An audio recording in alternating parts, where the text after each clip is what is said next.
ತಂತ್ರಸಾರ ಸಂಗ್ರಹ ಗ್ರಂಥದಲ್ಲಿ ಮಧ್ವಾಚಾರ್ಯರು ತಾವೇ ತಿಳಿಸ್ಕೊಡ್ತಾರೆ. ವೇದವ್ಯಾಸರ ಮಂತ್ರ ಹಾಗೂ ಕೃಷ್ಣನ ಮಂತ್ರ, ಈ ಎರಡು ಮಂತ್ರಗಳೇನಿದೆ ಇದು ಬಹಳ ಸಿದ್ಧಿಪ್ರದ ಈ ಕಲಿಯುಗದಲ್ಲಿ ಇಂಥ ಉಪದೇಶವನ್ನು ಮಾಡಿದ್ದಾರೆ. ಅದೇ ನಿಟ್ಟಿನಲ್ಲಿ ವೇದವ್ಯಾಸರ ಮಂತ್ರ ಹಾಗೂ ಕೃಷ್ಣನ ಮಂತ್ರವನ್ನು ಅಪಣಾಚಾರ್ಯರು ಬಂದು ಕೃಷ್ಣಾವಧೂತರ ಸ್ವಪ್ನದಲ್ಲಿ ಬಂದು ಉಪದೇಶವನ್ನು ಮಾಡಿ ಹೋಗ್ತಾರೆ. ನಂತರ ಇನ್ನೂ ವಿಶ್ವಾಸ ಬರಲಿಲ್ಲ. ಅವಾಗೇನು ಮಾಡಿದ್ರು, ಏನೋ ಹೇಳಿದ್ದಾರೆ, ಇದು ಯಾವುದು ನಂಗೆ ಗೊತ್ತಿರಲಿಲ್ಲ ಇಷ್ಟವರೆಗೂ. ಯಾವುದು ವ್ಯಾಂ ವೇದವ್ಯಾಸಾಯ ನಮಃ ಅನ್ನುವ ಮಂತ್ರ ಆಗಲಿ, ಕ್ಲೀಂ ಕೃಷ್ಣಾಯ ನಮಃ ಅನ್ನುವ ಮಂತ್ರ ಆಗಲಿ ನನಗೆ ಗೊತ್ತಿರಲಿಲ್ಲ. ಎಲ್ಲ ಉಪದೇಶ ಮಾಡಿದ್ದಾರೆ, ಮಾಡೋಣ ಅಂತ ಪ್ರಾರಂಭ ಮಾಡಿದರಂತೆ. ಮತ್ತು ಅಪಣಾಚಾರ್ಯರು ತಾವು ರಚನೆ ಮಾಡಿದ ಶ್ರೀಪೂರ್ಣಬೋಧ ಗುರುತೀರ್ಥ ಅನ್ನುವ ಸ್ತೋತ್ರ ಏನಿದೆ, ಆ ಸ್ತೋತ್ರದ ಉಪದೇಶವನ್ನು ಮಾಡಿದರು. ಅದನ್ನು ಕೂಡ ಪಠನೆ ಮಾಡ್ತಾ ಇದ್ರು. ಯಾಕೆಂದರೆ ಅವ್ರಿಗೆ ಇನ್ನೂ ಆ ಶಬ್ದಗಳೇ ಇದುವರೆಗೂ ಕೇಳಿರಲಿಲ್ಲ. ಸ್ವಪ್ನದಲ್ಲಿ ಶಬ್ದ ಕೇಳಿದ್ದಾರೆ ಅಂದರೆ ಅದು ನಿಜ, ಏನೋ ಸ್ವಪ್ನ ಬಿದ್ದಿದೆ, ಯಾರೋ ಹೇಳಿದ್ದಾರೆ ಎನ್ನುವ ಖಾತ್ರಿ ಆಯಿತು.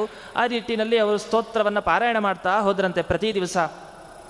ಆದರೂ ಎಲ್ಲ ಅವಿಶ್ವಾಸದಿಂದಲೇ ಮಾಡ್ತಾಯಿದ್ರು. ಇನ್ನೂ ಅಷ್ಟು ವಿಶ್ವಾಸ ಗಟ್ಟಿಯಾಗಿ ಪಕ್ವವಾಗಿ ಅವ್ರಿಗೆ ಆಗಿಲ್ಲ. ಆ ಸಂದರ್ಭದಲ್ಲಿ ಕೊನೆಗೆ ಒಬ್ಬ ಯತಿಗಳೇ ಬಂದ್ರಂತೆ. ಕೊನೆಗೆ ಅಪ್ಪಣಾಚಾರ್ಯರು ಸಾಕಾಗಲಿಲ್ಲ, ಕೊನೆಗೆ ಒಬ್ಬರು ಯತಿಗಳೇ ಬಂದರು. ಏವಂ ಕತಿಪಯೇ ಕಾಲೇ ನಿವೃತ್ತೆ ಕೋಪಿ ಸದ್ಯತಿ ಸ್ವಪ್ನೆ ಯದಾಹ ಗೋಪ್ಯತ್ವಾತ್ ತದ್ವಕ್ತು ನಹಿ ಸಾಂಪ್ರತಂ. ಒಬ್ಬ ಯತಿಗಳು ಬಂದ್ರಂತೆ. ಅವರು ತಮ್ಮ ಪರಿಚಯವನ್ನು ಮಾಡಿಕೊಡ್ಲಿಲ್ಲ. ಸನ್ಯಾಸಿ ವೇಷವನ್ನು ಧರಿಸಿ ಸ್ವಪ್ನದಲ್ಲಿ ಕೃಷ್ಣಾವಧೂತರ ಬಳಿ ಬಂದ್ರಂತೆ. ಬಂದು ಹೇಳಿದ್ರು, ಗೋಪ್ಯವಾದ ವಿಷಯಗಳನ್ನು ಕೆಲವೆಲ್ಲ ಹೇಳ್ತಾ ಹೋದರು. ಆಗ ಅವರಿಗೆ ನಂಬಿಕೆ ಬರಲಿಕ್ಕೆ ಪ್ರಾರಂಭ ಆಯಿತು. ಅವರ ಜೀವನದ ಚರಿತ್ರೆಯನ್ನು ಬಿಡಿಸ್ಬಿಟ್ರು ಅವ್ರ ಮುಂದೆ. ಕೃಷ್ಣಾವಧೂತರ ಹಿಂದಿನ 32 ವರ್ಷಗಳ ಕಾಲ ಏನು ದುರಾಚಾರದಲ್ಲಿ ರತರಾಗಿದ್ದರು ಅದೆಲ್ಲವನ್ನು ಬಿಚ್ಚಿಟ್ಟು ಅನುಗ್ರಹವನ್ನು ಮಾಡಿದರು. ನಂಬಿಕೆ ಬಂತು. ಗುರುಗಳು ಎಲ್ಲ ದೂರದೃಷ್ಟಿ, ಎಲ್ಲವನ್ನು ಬಲ್ಲವರು, ಎಲ್ಲ ಹೇಳಿದರು, ನಂಬಿಕೆ ಬಂತು. ಆ ಕ್ಷಣ ಏನು ಮಾಡಿದರು ಅಂತ ಅವರೇ ತಿಳಿಸ್ಕೊಡ್ತಾರೆ. ನಾನು ಏನು ಮಾಡಿದೆ ಅಂತ ಅವ್ರು ಹೇಳ್ತಾರೆ. ಅಲ್ಲಿವರೆಗೂ ಅವ್ರಿಗೆ ಕೃಷ್ಣ ಅನ್ನೋ ಹೆಸರಿತ್ತಷ್ಟೇ. ಆ ಕೃಷ್ಣ ಅನ್ನೋ ಹೆಸರಿಟ್ಟಿದ್ದು ಪುಣ್ಯನೋ ಏನೋ ಗೊತ್ತಿಲ್ಲ. ಅಪ್ಪಣಾಚಾರ್ಯರೇ ಸಾಕ್ಷಾತ್, ರಾಯರೇ ಸಾಕ್ಷಾತ್ ಬಂದು ಸ್ವಪ್ನದಲ್ಲಿ ಉಪದೇಶವನ್ನು ಕೊಟ್ಟರು. ಆವಾಗ ಏನು ಮಾಡಿದ್ರು ಅಂದರೆ, ಕೃಷ್ಣ ಅವಧೂತ ಅಂತ ಅವರನ್ನು ಕರೀತಾರೆ. ಬಹಳ ಪ್ರಸಿದ್ಧ ಅವಧೂತ ಅನ್ನುವ ಪದ ಕರೀತಾರೆ. ಯಾರನ್ನು ಅವಧೂತ ಅಂತ ಕರೀತಾರೆ ಅಂದರೆ ಅವರೇ ಬರ್ಕೊಳ್ತಾರೆ, ನಾನು ಯಾಕೆ ಕೃಷ್ಣಾವಧೂತನಾದೆ ಅಂತಂದರೆ, ತದಾರಭ್ಯ ಅವಧೂಯಾಹಂ, ನಾನು ಅವಧೂಯ ಏನೇನು ಬಿಟ್ಟೆ ಅಂದರೆ, ವಿಷಯಾನ್ ಬಾಂಧವಾನ್ ಗೃಹಂ ಕೋಶಂ ಪಿತ್ರಾರ್ಜಿತಂ ಪುತ್ರಾನ್ ಪತ್ನಿದ್ವಯಮಪಿ ಪ್ರಿಯಂ. ನನಗೆ ಈ ವಿಷಯ ಧನ ಸಂಪತ್ತು ಎಲ್ಲ ಏನೇನಿದೆ ಇದು ಬಂಧುಗಳನ್ನು ಬಿಟ್ಟೆ, ಮನೆ ಬಿಟ್ಟೆ, ನನ್ನ ತಂದೆ ಆಸ್ತಿ ಮಾಡಿದ್ರು ಸಂಪಾದನೆ, ಆ ಆಸ್ತಿಯ ಧನದ ಸಂಗ್ರಹವನ್ನೂ ಬಿಟ್ಟೆ, ಕೊನೆಗೆ ಬಿಡಿ ಅತ್ಯಂತ ಇಷ್ಟರಾದ ನನ್ನ 2 ಹೆಂಡತಿಯರು ಪತ್ನಿಯರು ಅವರನ್ನೂ ಕೂಡ ತ್ಯಾಗ ಮಾಡಿದೆ. ಬರೀ ಇವೆಲ್ಲವನ್ನೂ ಕೂಡ ದೈಹಿಕವಾಗಿ ತ್ಯಾಗ ಮಾಡಿದ್ದಲ್ಲ, ಮನಸಾಪಿ ತ್ಯಾಗ ಮಾಡಿದೆ. ಮನಸ್ಸಿನಿಂದಲೂ ಕೂಡ ಒಮ್ಮೆಯೂ ಕೂಡ ನನ್ನ ಮನೆಯ ಬಗ್ಗೆ, ಈ ಸಂಬಂಧಿಗಳ ಬಗ್ಗೆ ನನ್ನ ಮನಸ್ಸು ಹರಿದಾಡಲೇ ಇಲ್ಲ. ಆಗ ಗುರುಪಾದಾಬ್ಜಂ ಉಪಾಸ್ಯ, ಕೇವಲ ಆ ಗುರುಗಳ ಪಾದ ಕಮಲಗಳನ್ನು ಉಪಾಸನೆಯನ್ನು ಮಾಡ್ತಾ ಇದ್ದೆ. ಹಾಗಾಗಿ ಅವಧೂತಸ್ತತೋಭವಂ, ನಾನು ನಂತರ ಕೃಷ್ಣ ಅವಧೂತ ಅಂತ ನಾನು ಪ್ರಸಿದ್ಧಿಗೆ ಬಂದೆ ಅಂತ ಅವರೇ ಹೇಳುವಂತಹ ಮಾತು. ಕೊನೆಗೆ ಅವರು ಭಕ್ತಿ ಭರತರಾಗಿ ಮೊದಲನೇ ಮಾತು ಹೇಳೋದು, ಲೋಕೆ ಪಿತ್ರೋರ್ ಯಥಾ ಪುತ್ರೇ ತತೋಪಿ ಪ್ರೇಮತೋಧಿಕಾತ್ ಮಾಂ ರಕ್ಷತಿ ಗುರುಸ್ತಸ್ಮಾತ್ ಸ ಪಿತಾ ಅಹಂ ಚ ತತ್ಸುತಃ ಅಂತ. ರಾಘವೇಂದ್ರ ಸ್ವಾಮಿಗಳಿಗೂ ನನಗೂ ಅಂದರೆ ಕೃಷ್ಣ ಅವಧೂತರಿಗೂ ಏನು ಸಂಬಂಧ ಅಂದರೆ, ತಂದೆ ತಾಯಿಗೂ ಮಗನಿಗೂ ಯಾವ ಸಂಬಂಧ ಇರುತ್ತೆ ಅಂತಹ ಸಂಬಂಧ, ಅದಕ್ಕಿಂತಲೂ ಮಿಗಿಲಾದ ಸಂಬಂಧ ಅಂತ. ತಂದೆ ತಾಯಿಗಳಿಗೆ ತಮ್ಮ ಮಕ್ಕಳ ಮೇಲೆ ಪೋಷಣೆ ಮಾಡಲಿಕ್ಕೆ ಎಷ್ಟು ಪ್ರೇಮ ಇರುತ್ತೋ ಪೋಷಣೆ ಮಾಡೋ ವಿಷಯದಲ್ಲಿ, ಅದಕ್ಕಿಂತ ಹೆಚ್ಚು ಪ್ರೇಮ ನನ್ನ ಮೇಲೆ ತೋರಿಸಿದ್ದಾರೆ ಗುರುರಾಯರು. ನಾನೇನು ಬೇಡ್ಕೊಳ್ಳಿಲ್ಲ, ಪ್ರಾರ್ಥನೆ ಮಾಡಲಿಲ್ಲ, ಯೋಗ್ಯತೆ ಇತ್ತು, ತಾವಾಗೇ ಬಂದರು, ಸ್ವಪ್ನದಲ್ಲಿ ಕಾಣ್ಕೊಂಡ್ರು, ಅನುಗ್ರಹವನ್ನು ಮಾಡಿದರು. ಈ ರೀತಿ ಸಪಿತಾ, ನನ್ನ ತಂದೆ ಗುರುರಾಯರು, ನಾನವರ ಮಗ ಅಂತ ಈ ರೀತಿ ಹೇಳ್ತಾ, ನಂತರ ಗುರುರಾಜರ ಅನುಗ್ರಹ ಬಲದಿಂದಲೇ ದ್ವಿತೀಯ ಪತ್ನಿಯ ಜೊತೆಗೆ ನಂತರ ಅಲ್ಲಿ ಸಂತಾನ ಅವರಿಗೆ ಲಾಭ ಆಗುತ್ತೆ. ಕೊನೆಗೆ ಒಂದು ಮಾತನ್ನು ಹೇಳ್ತಾರೆ, ಪದೇ ಪದೇ ಸಮಾಗತ್ಯ ಸಾಕ್ಷಾತ್ ಸ್ವಪ್ನೇ ಬ್ರವೀತಿ ಯತ್ ಗೋಪ್ಯಂ ವಕ್ತುಂ ನ ತದ್ಯುಕ್ತಂ ಗುರುರಾಜ ಕೃಪಾನಿಧಿ. ಕೃಪಾ ಸಮುದ್ರ ಈ ಗುರುರಾಯರು. ಯಾಕೆಂದರೆ ಒಮ್ಮೆ ಸ್ವಪ್ನ ಬಂದು ಹೇಳಿದ್ದು ಮುಗಿದೋಯ್ತು ಅಂತ ಬಿಡಲಿಲ್ಲ. ನಾನು ಸರಿ ಮಾರ್ಗ ಕೊನೆಯವರೆಗೂ ನಡಿಬೇಕು. ಇನ್ನು ಮತ್ತೆ ದುರಾಚಾರದಲ್ಲಿ 32 ವರ್ಷಗಳ ಕಾಲ ವ್ಯರ್ಥ ಆಯಿತು, ಇನ್ನು ಮುಂದೆ ಒಂದು ಕ್ಷಣವೂ ವ್ಯರ್ಥ ಆಗಬಾರದು ಅನ್ನುವ ದೃಷ್ಟಿಯಲ್ಲಿ ಮತ್ತೆ ಮತ್ತೆ ಆಗಾಗ ಸ್ವಪ್ನದಲ್ಲಿ ಬಂದು ಎಚ್ಚರಿಸಿ ಹೋಗ್ತಾ ಇದ್ರು. ಗೋಪ್ಯವಾದ ವಿಷಯಗಳನ್ನು ಹೇಳಿದರು, ಆದರೆ ಎಲ್ಲ ವಿಷಯಗಳನ್ನು ಹೇಳಲಿಕ್ಕೆ ಸಾಧ್ಯ ಇಲ್ಲ ಅಂತ ಹೇಳಿ ಒಂದಿಷ್ಟು ಸುಮಾರು ಶ್ಲೋಕಗಳನ್ನು ಬರೆದಿದ್ದಾರೆ. ಒಂದು 500-600 ಶ್ಲೋಕ ಇದೆ. ಇದು ತುಂಬ ದೊಡ್ಡ ಗ್ರಂಥ. ಇಷ್ಟು ಬರೆದಿದ್ದಾರೆ. ಗೋಪ್ಯವಾದ ವಿಷಯಗಳನ್ನೆಷ್ಟಿತ್ತೋ ನಮಗೆ ಗೊತ್ತಿಲ್ಲ. ಆದರೆ ಈ ರಾಘವೇಂದ್ರ ತಂತ್ರದ ಅಪರೂಪದ ವಿಷಯಗಳನ್ನು ತಿಳಿಸಿದಾರಲ್ಲ, ಇದೇ ನಮಗೆ ಗೋಪ್ಯವಾದ ವಿಷಯಗಳು. ಈ ವಿಷಯಗಳನ್ನು ತಿಳಿದರೆ ರಾಯರ ಆರಾಧನೆ ಹೇಗೆ ಮಾಡಬಹುದು, ಅವರ ಸ್ಮರಣೆ ಹೇಗೆ ಮಾಡಬೇಕು ಅನ್ನುವ ವಿಷಯಗಳನ್ನು ಚೆನ್ನಾಗಿ ತಿಳಿಸಿದ್ದಾರೆ. ಈ ರೀತಿ ಹೇಳ್ತಾ ಅವರು ಚೋದಿತಸ್ತೇನ ವಕ್ಷ್ಯಾಮಿ ಭಕ್ತಾನುಗ್ರಹ ಕಾಂಕ್ಷಿಣ ಶ್ರೀರಾಘವೇಂದ್ರ ತಂತ್ರಾಖ್ಯಂ ಗ್ರಂಥಂ ಪ್ರತ್ಯಕ್ಷ ಸಿದ್ಧಿದಂ. ಈ ರೀತಿ ಆ ಸ್ವಪ್ನದಲ್ಲಿ ಸಾಕ್ಷಾತ್ ಅಪ್ಪಣಾಚಾರ್ಯರು ಬಂದು ಉಪದೇಶ ಮಾಡಿದ ಸಾಕ್ಷಾತ್ ರಾಯರೇ ಪದೇ ಪದೇ ಸ್ವಪ್ನದಲ್ಲಿ ಬಂದು ನನಗೆ ಅನುಗ್ರಹ ಮಾಡಿದ ರಾಘವೇಂದ್ರ ತಂತ್ರ ಅನ್ನುವ ಗ್ರಂಥವನ್ನು ನಿಮ್ಮ ಮುಂದೆ ಪ್ರತ್ಯಕ್ಷ ಫಲವನ್ನು ಬೇಗ ಕೊಡುವ ಗ್ರಂಥವನ್ನು ನಿಮಗೆ ಹೇಳ್ತೇನೆ ಅಂತ ಹೇಳಿ ಈ ರಾಘವೇಂದ್ರ ತಂತ್ರದ ಸ್ತೋತ್ರವನ್ನು ನೀವು ಪಾರಾಯಣ ಮಾಡಿದರೆ, ಇದನ್ನು ಅನುಷ್ಠಾನ ಮಾಡಿದರೆ, ಕೇಳಿದರೆ ಅದಕ್ಕೂ ಒಂದೊಂದೊಂದೊಂದೊಂದು ಫಲವನ್ನು ಹೇಳ್ತಾ ಹೋಗ್ತಾರೆ. ನಮ್ಮ ಶಾಸ್ತ್ರಕಾರರು ಮೊದಲು ಫಲ ಹೇಳ್ತಾರೆ. ಯಾಕೆಂದರೆ ಅಭಿರುಚಿ ಹುಟ್ಟಬೇಕು. ಫಲವನ್ನೇ ಹೇಳದೇ ಇದ್ದರೆ ಯಾರು ಶ್ರೋತೃಗಳು ಕೇಳಿದವರು ಪ್ರವೃತ್ತಿ ಮಾಡೋಲ್ಲ. ಏನಿದ್ರಿಂದ ಲಾಭ ಅನ್ನುವ ಪ್ರಶ್ನೆ ಮೊದಲಿಗೆ ನಮ್ಮೆಲ್ಲರಿಗೂ ಬರುವಂತಹ ಪ್ರಶ್ನೆ. ಅದಕ್ಕೆ ಒಂದೊಂದೇ ಅವರು ಲಾಭವನ್ನು ಹೇಳ್ತಾ ಅಪರೂಪದ ವಿಷಯಗಳನ್ನು ತಿಳಿಸ್ತಾ ಹೋಗ್ತಾರೆ. ಇತ್ಯಾದಿ ಗುರುವಾಕ್ಯೇನ ಧನದಂ ಪಠನಾದಿದಂ ಗಂಗಾದಿ ಸರ್ವತೀರ್ಥಾನಾಂ ಲಭತೆ ಸ್ನಾನಜಂ ಫಲಂ ಅಂತ ಪ್ರಸಿದ್ಧವಾದ ಅರ್ಥ ಸುಲಭ ಗುರುವಾಕ್ಯ ಏನೇನು ಹೇಳಿದ್ದಾರೆ ಆ ವಾಕ್ಯಗಳನ್ನೇ ನಾನು ಗ್ರಂಥ ರೀತಿಯ ಬರೆದಿರೋದಷ್ಟೇ ಹೊರತು ಸ್ವಯಂ ನಾನು ಯೋಚನೆ ಮಾಡಿ ಗ್ರಂಥವನ್ನು ಬರೆದಿದ್ದಲ್ಲ ಅಂತ ನಿರೂಪಣೆ ಮಾಡಿ ಒಂದು ಹೇಳ್ತಾರೆ. ವೇದಾಂತ ಭಾರತಾದೀನಾಂ ವೇದಾನಾಮಪಿ ಸಂಗತಃ ಪಠನೆ ಯತ್ ಫಲಂ ತಚ್ಚ ಸಕೃತ್ ಪಠನತೋ ಭವೇತ್. ಒಮ್ಮೆ ಈ ರಾಘವೇಂದ್ರ ತಂತ್ರವನ್ನು ಓದಿ ಭಕ್ತಿ ಶ್ರದ್ಧೆಯಿಂದ ವೇದಾಂತ ಭಾರತ ವೇದಗಳು ಇದನ್ನೆಲ್ಲ ಭಕ್ತಿ ಶ್ರದ್ಧೆಯಿಂದ ಮಾಡಿ ಏನು ಪಡೀಬೇಕೋ ಅದು ಇದನ್ನು ಭಕ್ತಿ ಶ್ರದ್ಧೆಯಿಂದ ಮಾಡಿದರೆ ಸಿಗತ್ತೆ ನಿಮಗೆ ಅಂತ ಈ ರೀತಿ ನಿರೂಪಣೆ ಮಾಡಿ ಸರ್ವ ಮಂಗಲ ಮಾಂಗಲ್ಯಂ ಸರ್ವ ತಾಪ ಪ್ರಣಾಶನಂ ಸರ್ವ ರೋಗ ಪ್ರಶಮನಂ, ಎಲ್ಲ ರೋಗಗಳ ಶಾಂತಿ ಆಗುತ್ತೆ.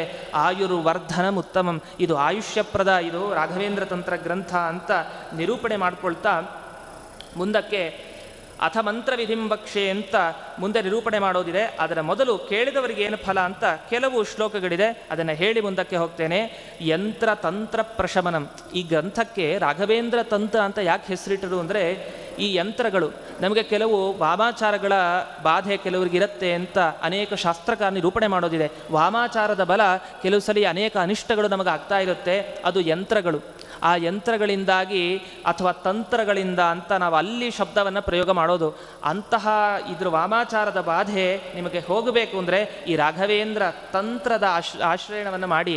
ಇಲ್ಲಿ ರಾಘವೇಂದ್ರ ತಂತ್ರವನ್ನೂ ಹೇಳಿದ್ದಾರೆ, ರಾಘವೇಂದ್ರ ಯಂತ್ರವನ್ನೂ ಕೂಡ ಹೇಳಿದ್ದಾರೆ. ರಾಘವೇಂದ್ರ ಯಂತ್ರ, ಆ ಯಂತ್ರ ಹೇಗೆ ರಚನೆ ಮಾಡಬೇಕು, ಯಂತ್ರಗಳನ್ನು ನಾವು ಕಟ್ಕೊಳ್ತೀವಿ, ಕೈಗೆ ಕುತ್ತಿಗೆಗೆ ಎಲ್ಲ ಕಟ್ಕೊಳ್ತೀವಿ. ಆದರೆ ರಾಘವೇಂದ್ರ ಯಂತ್ರವನ್ನು ಹೇಗೆ ಮಾಡಿಕೊಳ್ಬೇಕು, ಗುರುಗಳ ಬಳಿ ಹೇಗೆ ಅದನ್ನು ಸರಿಯಾಗಿ ಇದು ವಿಚಾರ ಮಾಡಿಕೊಂಡು ಹೇಗೆ ಅದನ್ನು ನಿರ್ಮಾಣ ಮಾಡಿ ಯಂತ್ರವನ್ನು ಧರಿಸಬೇಕು ಅನ್ನುವ ಒಂದು ಅಪರೂಪದ ಅಂಶವನ್ನು ರಾಘವೇಂದ್ರ ತಂತ್ರ ಅನ್ನುವ ಈ ಗ್ರಂಥದಲ್ಲಿ ರಾಘವೇಂದ್ರ ತಂತ್ರದ ಬಗ್ಗೆ ಹಾಗೂ ಯಂತ್ರದ ಬಗ್ಗೆ ನಿರೂಪಣೆ ಮಾಡಿದ್ದಿದೆ. ಹೇಳ್ತಾರೆ ರಾಜಬಾಧಾಂ ಕ್ಷುದ್ರಬಾಧಾಂ ಅಂತೆಲ್ಲ ಹೇಳ್ತಾ ಕನ್ಯಾಂ ಪತ್ನೀಂ ಚ ಲಭತೆ, ನಿಮಗೆ ವಿವಾಹ ಭಾಗ್ಯ ಬೇಕಾ, ಕನ್ಯೆ ಸಿಗ್ತಾಳೆ, ಒಳ್ಳೆಯ ಪತ್ನಿ ಸಿಗ್ತಾಳೆ, ಲೋಕ ಪೂಜ್ಯತ್ವಮಾಪ್ನುಯಾತ್ ಅಂತ ಹೇಳ್ತಾ ಪ್ರತಿಕೂಲವತಿ ಭಾರ್ಯ, ನಿಮ್ಮ ಪತ್ನಿಯರು ನಿಮಗೇನಾರು ಅನುಕೂಲರಾಗಿಲ್ಲ ಅಂತಾದರೆ, ನಿಮಗೆ ಪ್ರತಿಕೂಲ ಅಂತಾಗಿದ್ದರೆ, ವಿರೋಧಿಗಳಾಗಿದ್ದರೆ ನಿಮಗೆ ಅನುಕೂಲರಾಗುವಂತೆ ಆಗುತ್ತೆ. ಆ ರೀತಿ ಬುದ್ಧಿ ಪ್ರಚೋದನೆ ಆಗುತ್ತೆ. ಬುದ್ಧಿ ಪ್ರಚೋದನೆ ಬಹಳ ಮುಖ್ಯ. ನಮ್ಮ ಮನಸ್ಸು ಸರಿ ಇಲ್ಲದೆ ಇದ್ದರೆ ಎಷ್ಟು ಮಾಡಿದ್ರೂ ಉಪಯೋಗ ಇಲ್ಲ. ಮನಸ್ಸನ್ನು ಒಂದನ್ನು ಸರಿ ಮಾಡಿದರೆ ಎಲ್ಲ ಬದಲಾಗ್ತಾ ಹೋಗುತ್ತೆ. ಆ ಮನಸ್ಸನ್ನು ಸರಿಯಾಗಿ ಬದಲಾವಣೆ ಮಾಡುವಂಥದ್ದು ಆಗಬೇಕು. ಆ ದೃಷ್ಟಿಯಲ್ಲೇ ನಾವು ಗುರುಗಳನ್ನು ಆಶ್ರಯಿಸೋದು. ಈ ರೀತಿ ಪ್ರತಿಕೂಲವತಿ ಭಾರ್ಯಾಪ್ಯನುಕೂಲವತಿ ಭವೇತ್ ಅಂತ ಹೇಳ್ತಾ ಕೊನೆಗೆ ಯಾವಾಗ ಇದನ್ನು ಹೇಳಬೇಕು ರಾಘವೇಂದ್ರ ತಂತ್ರ ಗ್ರಂಥವನ್ನು ಅಂದರೆ ಗುರೋರ್ ವಾರೇಚ ಪುಷ್ಯಾರ್ಕಃ ತನ್ಮಹಾರಾಧನೋತ್ಸವೇ ಯಃ ಪಠೇತ್ ಶೃಣುಯಾದ್ವಾಪಿ ಗುರು ರಾಜಪ್ರಸಾದತಃ ಅಂತ ಹೇಳ್ತಾ ಗುರೋಹ ವಾರೆ, ಗುರುಗಳ ವಾರ ಪ್ರಸಿದ್ಧ, ಅದು ಗುರುವಾರ ಅಂತ ನಮಗೆ ಸಾಮಾನ್ಯವಾಗಿ ರಾಯರು ಅಂದರೆ ಗುರುವಾರ ಅಂತ ಪ್ರಸಿದ್ಧ ಆಗಿದೆ ನಿಜ. ಆದರೆ ಅಲ್ಲೆಲ್ಲ ಹೇಳೋದು ಭಾನುವಾರ ಪಾರಾಯಣ ಮಾಡಿ ಅಂತ ಹೇಳೋದು, ಪುಷ್ಯ ನಕ್ಷತ್ರ ಇರುವ ಭಾನುವಾರದಲ್ಲಿ ಪಾರಾಯಣ ಮಾಡಿ ಅಂತ. ಆದರೆ ನಮಗೆ ಗುರುವಾರ ಅನ್ನುವ ಪ್ರಧಾನ ಅನ್ನುವ ಅಂಶ ನಮಗೆ ಇದೇ ರಾಘವೇಂದ್ರ ತಂತ್ರ ಗ್ರಂಥ ತಿಳಿಸ್ತಾ ಇದೆ. ಗುರೋರ್ ವಾರೇಚ ಅಂತ ಸ್ಪಷ್ಟವಾಗಿ ಗುರುಗಳ ವಾರ, ಅದು ಗುರುವಾರನೂ ಆಗಬಹುದು, ತಪ್ಪಿಲ್ಲ, ಅದು ಪ್ರತಿನಿತ್ಯ ಆಗಬೇಕು. ಅಂತೂ ಭಾನುವಾರ ಅಂತ ಹೇಳಿದ್ರು, ಗುರುವಾರವೂ ಕೂಡ ಶ್ರೇಷ್ಠವಾದ ದಿವಸ ಅನ್ನುವುದಕ್ಕೆ ಮೂಲ ಪ್ರಮಾಣ ಅಂತ ನಾವು ಇವರ ಗ್ರಂಥವನ್ನು ಆಶ್ರಯಿಸ್ಬೋದು. ಯಃ ಪಠೇತ್ ಶೃಣುಯಾದ್ವಾಪಿ. ಅದೇ ತನ್ಮಹಾರಾಧನೋತ್ಸವ ಅವರ ಆರಾಧನೆ ಬಂದಾಗ ಅದರ ಉತ್ಸವ ಸಂದರ್ಭದಲ್ಲಿ ಇದನ್ನು ಕೇಳಿ ಓದಿ ಅದೆಲ್ಲ ಕೇಳೋದು ಹೇಳೋದೆಲ್ಲ ಯೋಗ್ಯತೆ ಬೇಕು. ಅದು ಏನೋ ಗುರುರಾಜರು ಪ್ರೇರಣೆ ಮಾಡಿದ್ದೀವಿ, ನಾವಿವತ್ತು ಬಂದಿದ್ದೀವಿ, ಜ್ಞಾನ ಕಾರ್ಯದಲ್ಲಿ ನಾನು ಹೇಳ್ತಾ ಇದ್ದೀನಿ, ನೀವು ಕೇಳ್ತಾ ಇದ್ದೀರಿ, ಹೀಗೆ ಪ್ರತಿಯೊಬ್ಬರೂ ಕೂಡ ಭಾಗವಹಿಸ್ತಾ ಇದ್ದಾರೆ. ಎಲ್ಲವೂ ಗುರುರಾಜರ ಪ್ರಸಾದ ನಮ್ಮನ್ನು ಇಲ್ಲಿವರೆಗೂ ಕರೆದುಕೊಂಡು ಬಂದಿದೆ ಅಂತ ಇದನ್ನು ಅವರೇ ಹೇಳ್ತಾ ಇರೋ ದೊಡ್ಡ ದೊಡ್ಡ ಮಾತುಗಳು. ಕೃಷ್ಣಾವಧೂತರು ಹೇಳ್ತಾ ಇರೋರು ಕೊನೆಗೆ ಹೇಳ್ತಾರೆ, ನಾರಿ, ಇದೆಲ್ಲ ಪುರುಷರಿಗೆ ಒಂದೊಂದು ಫಲವನ್ನು ಹೇಳ್ತಾರೆ ಶಾಸ್ತ್ರಕಾರರು. ಗಂಡಸರಿಗೆ ಇಂತಹ ಫಲ ಸಿಗುತ್ತೆ ಹಾಗೆ ಹೇಗೆ ಅಂತ. ನಾರಿ, ಸ್ತ್ರೀಯರಿಗೆ ಏನು ಫಲ ಅಂದರೆ, ನಾರಿ ಶ್ರುತ್ವಾತು ಸೌಭಾಗ್ಯಂ ಸೌಶೀಲ್ಯಂ ಪತಿವಶ್ಯತಾಂ ಚಿರ ಮಾಂಗಲ್ಯಮಾಪ್ನೋತಿ ನ ಸಪತ್ನಿ ಕದಾಚನ. ಎಂದಿಗೂ ಕೂಡ ಇನ್ನೊಂದು ಗಂಡಿಗೆ ಸಂಪರ್ಕ ಆಗುವಂತಹ ಪತ್ನಿ ಇನ್ಯಾರು ಕೂಡ ಇನ್ನೊಬ್ಬಳು ಎರಡನೇವಳು ಬರೋದಿಲ್ಲ. ಚಿರ ಮಾಂಗಲ್ಯ ಮಾಪ್ನೋತಿ, ಆ ಮಾಂಗಲ್ಯ ಚಿರವಾಗಿ ಬಹಳ ಕಾಲದವರೆಗೆ ಇರುತ್ತೆ. ಪತಿವಶ್ಯತಾಂ, ಹಾಗೆ ಸೌಶೀಲ್ಯಂ ಸೌಭಾಗ್ಯಂ ಎಲ್ಲವೂ ಕೂಡ ಸಿಗತ್ತೆ ಅಂತ ಹೇಳ್ತಾ ಒಂದು ಮಾತನ್ನು ಹೇಳ್ತಾರೆ. ರಾಘವೇಂದ್ರ ತಂತ್ರಗ್ರಂಥವನ್ನು ಪಾರಾಯಣ ಮಾಡಬೇಕಾದ್ರೆ ಒಂದು ಎಚ್ಚರ ಇರಲಿ. ಏನು ಎಚ್ಚರ ಅಂತಂದರೆ, ಅಪ್ಪಣಾಚಾರ್ಯ ಕೃತಂ ಸ್ತೋತ್ರಂ ಪಠಿತ್ವಾ ಆದೌ ತತಸ್ತ್ವಿದಂ ಪಠೇತ್ ಯದಿ ಫಲಂ ದದ್ಯಾತ್ ಸದ್ಯದೇವ ಕರುವಿಗೆ. ಒಂದು ವೇಳೆ ರಾಘವೇಂದ್ರ ತಂತ್ರಗ್ರಂಥ ಇಷ್ಟು ಚೆನ್ನಾಗಿದೆ, ಇಷ್ಟೆಲ್ಲ ವಿವರಣೆ ಬರೆದಿದ್ದಾರೆ ಅಂತ ಬರೀ ಇಷ್ಟನ್ನೇ ಹೇಳಿ ಇದರ ಮೊದಲು ರಾಘವೇಂದ್ರ ಸ್ತೋತ್ರ, ಅಪ್ಪಣಾಚಾರ್ಯರ ಸ್ತೋತ್ರ ಮೊದಲು ಕೊನೆಗೆ ನೀವು ಹೇಳ್ದೇನೆ ಬರೀ ರಾಘವೇಂದ್ರ ತಂತ್ರಗ್ರಂಥವನ್ನು ಅನುಸಂಧಾನ ಮಾಡಿದರೆ ಏನೂ ಫಲ ಸಿಗೋಲ್ಲ. ನಿಮಗೆ ಸಿಗಬೇಕು ಅಂದರೆ ಮೊದಲು ಅಪ್ಪಣಾಚಾರ್ಯ ರಚನೆ ಮಾಡಿದ ಸ್ತೋತ್ರ ಹೇಳಿ, ಕೊನೆಗೂ ಕೂಡ ಹೇಳಿ, ಮಧ್ಯಕ್ಕೆ ನೀವು ಯಾವುದೇ ಪ್ರದಕ್ಷಿಣೆ ಯಾವುದೇ ಕ್ರಮಗಳು ಏನು ಬೇಕಾದ್ರೂ ಮಾಡಿ, ಆದರೆ ಮೊದಲು ಕೊನೆಗೆ ಅಪ್ಪಣಾಚಾರ್ಯರು ಮಾಡಿದ ಸ್ತೋತ್ರ ಅವಶ್ಯವಾಗಿ ಮಾಡಬೇಕು ಅಂತ ತಿಳಿಸ್ತಾ ಆ ಯಂತ್ರವಿಧಿ ಅಂತ ಒಂದು ಹೇಳ್ತಾರೆ. ಏನು ಯಂತ್ರವಿಧಿ ಅಂತಂದರೆ ಅವ್ರು ಹೇಳ್ತಾರೆ, ಗುರೋರನುಗ್ರಹಂ ಮುಖ್ಯಂ ಸಂಪ್ರಾಪ್ಯ ಸುಖವಾನ್ ಭವೆ. ಗುರುಗಳ ಅನುಗ್ರಹ ಯಾಕೆ ಬೇಕು ಅಂದರೆ ನಿಮ್ಗೆ ಸುಖ ಬೇಕಾ, ಗುರುಗಳ ಅನುಗ್ರಹ ಬೇಕೇ ಬೇಕು. ಇದು ನಮಗೆಲ್ಲ ಅನುಭವಕ್ಕಿರೋ ವಿಷಯನೇ. ಆ ಗುರುಗಳ ಸ್ತೋತ್ರ ಮಂತ್ರ ಅದು ನಮಗೆ ಕವಚ ಅಂತ. ಕವಚವನ್ನು ಹಾಕ್ಕೊತೀವಿ, ಯಾವುದರ ಬಾಧೆಯೂ ಕೂಡ ನಮಗೆ ಬರಬಾರ್ದು ಅಂತ ಕವಚವನ್ನು ಹಾಕ್ಕೊಳ್ತೀವಿ ನಮ್ಮ ದೇಹಕ್ಕೆ. ಅದೇ ರೀತಿ ಕಾಣಿಸದೇ ಇರೋ ಕವಚ ಅಂದರೆ ಇದೇ ಈ ಗುರುಗಳ ಸ್ತೋತ್ರ ಹಾಗೂ ಅವರ ಮಂತ್ರ. ಇಂತಹ ಕವಚವನ್ನು ಧರಿಸಿದರೆ ಯಾವುದೇ ಕ್ಷುದ್ರಗಳ ಬಾಧೆ ನಮಗೆ ಹೊರಗಡೆಯಿಂದನೂ ಆಗೋದಿಲ್ಲ, ಒಳಗಡೆಯಿಂದನೂ ಆಗೋದಿಲ್ಲ. ಅಂತಹ ಕವಚವನ್ನು ಅಪ್ಪಣಾಚಾರ್ಯರು ಕೊಟ್ಟಿದ್ದಾರೆ. ಕೇವಲ ಇದು ಲೋಕ ಅನುಗ್ರಹ ಕಾಂಕ್ಷಯ, ಅವ್ರಿಗೆ ನಮ್ಮಿಂದೇನಾಗಬೇಕಾಗಿಲ್ಲ. ಅವತ್ತವರು ಸ್ತೋತ್ರ ರಚನೆ ಮಾಡಿದ್ದು ತಾವು ಗುರುಭಕ್ತಿ ಪರವಶರಾಗಿ ಹೇಳಿದ್ದಷ್ಟೇ. ಮುಂದೆ ಭಕ್ತರು ಬರ್ತಾರೆ ಆ ದೃಷ್ಟಿ ಅವರಿಲ್ಲ, ಭಕ್ತಿಯಿಂದ ಹೇಳಿದ್ರು ಅದು ನಮಗೆಲ್ಲರಿಗೂ ಕೂಡ ಅನುಗ್ರಹಪ್ರದವಾಗಿ ಇವತ್ತಿನ ದಿವಸವೂ ಕೂಡ ಇದೆ ಅನ್ನೋದು ಬಹಳ ವಿಶೇಷ.